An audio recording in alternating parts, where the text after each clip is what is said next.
अस्सलाम वालेकुम नाज़रीन। हम यूरोप के मैप के हवाले से बात कर रहे थे। हमने पिछली 2 वीडियोज़ में 10 ममालिक के बारे में यूरोप के पढ़ा है और अब हम नेक्स्ट जो कंट्रीज़ हैं उनके बारे में पढ़ने जा रहे हैं। नेक्स्ट कंट्रीज़ में सबसे पहले जो है वो बेलारूस के बारे में हम पढ़ेंगे। ये बेलारूस है और बेलारूस का ये आपके पास सामने फ्लैग नज़र आ रहा है। बेलारूस को अगर आप यूरोप के मैप में देखें तो आपको यहाँ पे नज़र आएगा। ये बेलारूस यूक्रेन के ऊपर नज़र आ रहा है। यूक्रेन के ऊपर ये साथ में इसके रशिया है, यूक्रेन इसके साउथ में है और ये जो ऊपर इसके बाल्टिक स्टेट्स हैं, लाटविया है और लिथुआनिया, ये इसके साथ लगती हैं और इसके वेस्ट में पोलैंड आपको नज़र आ रहा है। इसको अलग आप देख सकते हैं। ये आपके सामने बेलारूस अब नज़र आ रहा है। यहाँ से आपको ज़्यादा आसानी से नज़र आ जाएगी। ये बेलारूस है, रशिया है इस साइड पे, यूक्रेन है, पोलैंड है, लिथुआनिया है, लाटविया है। ये इसको घेरने वाले कंट्रीज़ हैं। इसके बारे में जो बेसिक इन्फॉर्मेशन आपको पता होनी चाहिए वो ये है कि इसका जो पूरा नाम है वो रिपब्लिक ऑफ बेलारूस। इसकी करेंसी रूबल है, कैपिटल इसका मिन्सिक है, नेशनल असेंबली इसकी पार्लियामेंट का नाम है। देन नेक्स्ट कंट्री की तरफ चलते हैं। नेक्स्ट कंट्री है पोलैंड। ये आपके पास पोलैंड का फ्लैग नज़र आ रहा है जिसमें 2 स्ट्रिप्स हैं, वाइट और रेड। पोलैंड को अगर आप यूरोप के मैप पे देखें तो ये आपको पोलैंड नज़र आ रहा है। ये यूक्रेन, बेलारूस, ईटीसी वगैरह के साथ, जर्मनी के साथ इसकी सरहदें मिलती हैं। पोलैंड के बाद हम आगे चलते हैं। पोलैंड के बारे में जो बेसिक इन्फॉर्मेशन जो आपको पता होनी चाहिए वो ये है कि इसका पूरा नाम रिपब्लिक ऑफ पोलैंड है। रिपब्लिक ऑफ पोलैंड इसका नाम है और इसके कैपिटल का नाम वारसा है। वारसा वही सिटी है जहाँ पे वारसा पैक्ट साइन हुआ था।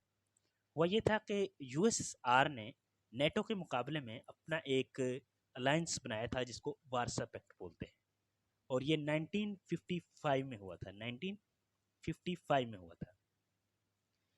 पोलैंड की करेंसी यूरो है और नेशनल असेंबली इसकी पार्लियामेंट का नाम है और news agency Polish press agency है।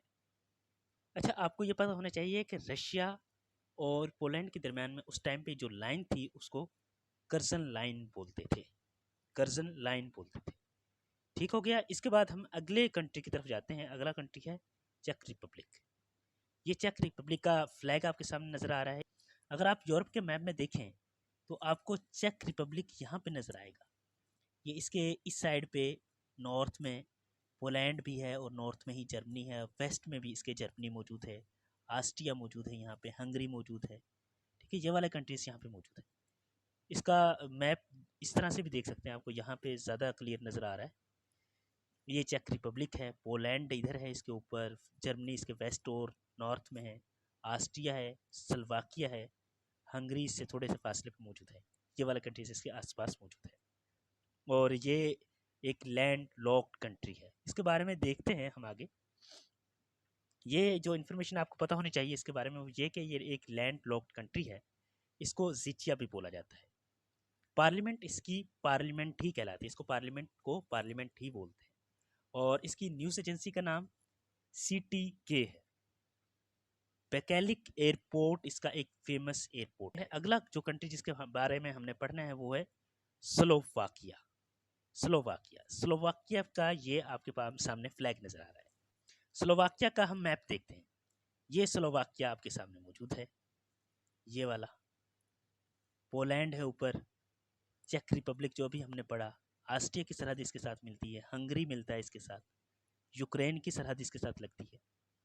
और इसके बारे में जो इन्फॉर्मेशन आपको पता होनी चाहिए वो ये है। अच्छा, यूरोप के मैप में आपको और दिखा दूँ कि ये यूरोप का मैप है और यहाँ पे हंगरी के ऊपर ये वाला जो नज़र आ रहा है आपको छोटा सा, ये स्लोवाकिया है। स्लोवाकिया के बारे में जो इन्फॉर्मेशन आपको पता होनी चाहिए वो ये है कि ये एक लैंड लॉक कंट्री है और ब्रेटिसाल्वा इसका कैपिटल है, यूरो इसकी करेंसी है और नेशनल असेंबली इसकी पार्लियामेंट का नाम है। स्लोवाकिया के बाद नेक्स्ट कंट्री जो हम देखने लगे हैं वो है हंगरी। ये हंगरी है, हंगरी का फ्लैग है। हंगरी का मैप देखते हैं यूरोप के अंदर। ये वाला जो रीजन है ये हंगरी है।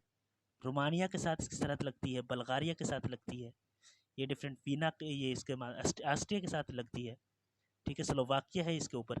ये वाले कंट्रीज मौजूद हैं। इसके बारे में जो इन्फॉर्मेशन आपको पता होनी चाहिए वो ये है कि ये इसका कैपिटल बुडापेस्ट है। बुडापेस्ट इसका कैपिटल है और नेशनल असेंबली इसकी पार्लियामेंट का नाम है। फॉरेंट इसकी करेंसी है। इसकी करेंसी क्या है? फॉरेंट है। और MTI इसकी न्यूज़ एजेंसी है। ये तकरीबन 150 साल तक ओटोमन अम्पायर के अंडर रहा है, उसका हिस्सा रहा है। आज के लिए यहाँ तक ही। बाकी हम यूरोपियन कंट्रीज़ को नेक्स्ट